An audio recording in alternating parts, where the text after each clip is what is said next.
Cross-section maps prove Earth is flat.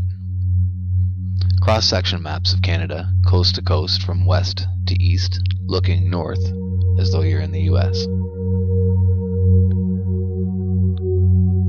So welcome back to Flatwater. What we're going over today is cross-section maps of Canada and of other places, and some other evidences that again prove that the Earth is flat.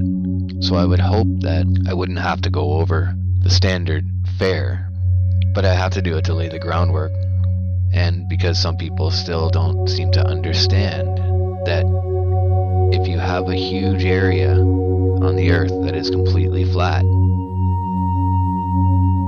and there is no curvature, that we cannot be living on a large ball,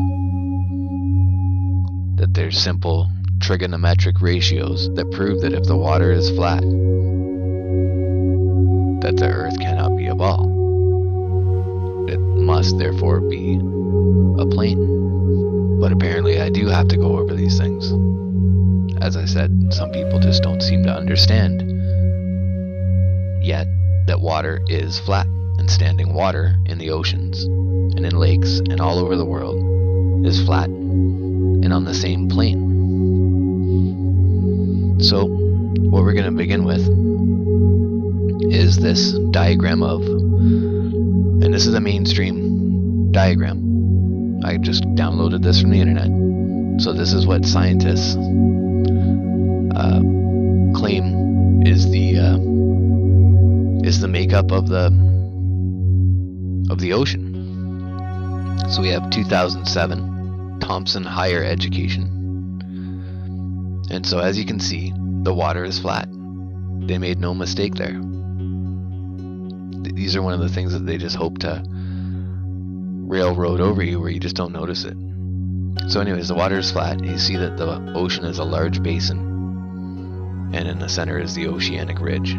So this is what we're going to be looking at, is from going from continent to continent across the ocean and then across the continent itself, to look at the actual shape of the Earth and the contour of the shape of the Earth.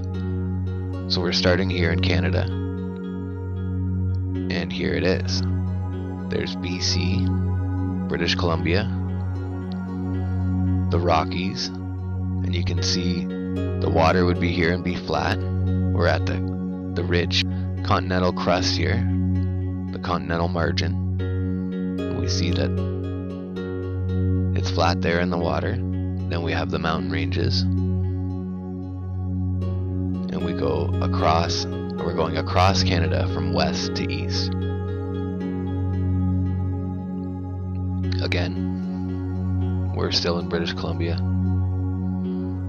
And then you see the Great Plains, the Alberta Plateau in northeastern BC. Flat-lying sedimentary rocks.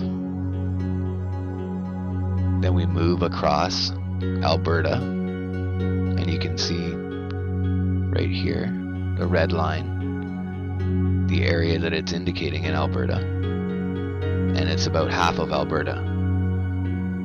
And then the next one, this one is the next half of Alberta. You can see the red line. And then we have the prairies, which we know is flat.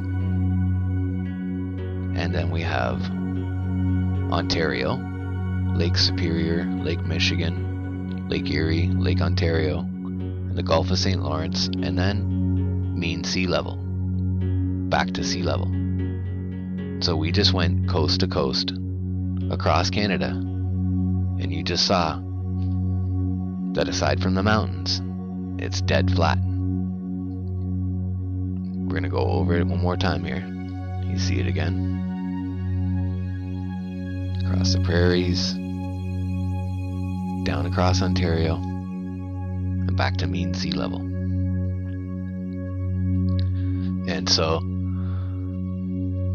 then when we look at the makeup of the basins in North America, we see that the water basins, the drainage basins, are essentially flat areas. They're very close to being flat because it's all one large watershed area. And so you see how large it is here in Canada. We have the St. Lawrence and the Hudson's Bay. Both are massive drainage areas. And then the last one is called the Mackenzie Drainage Basin. And then we have the Mississippi, which is another massive basin. And then the Baja and the rest of the western side of the US is another large basin as well, running down through Mexico. And then we move across the flat ocean,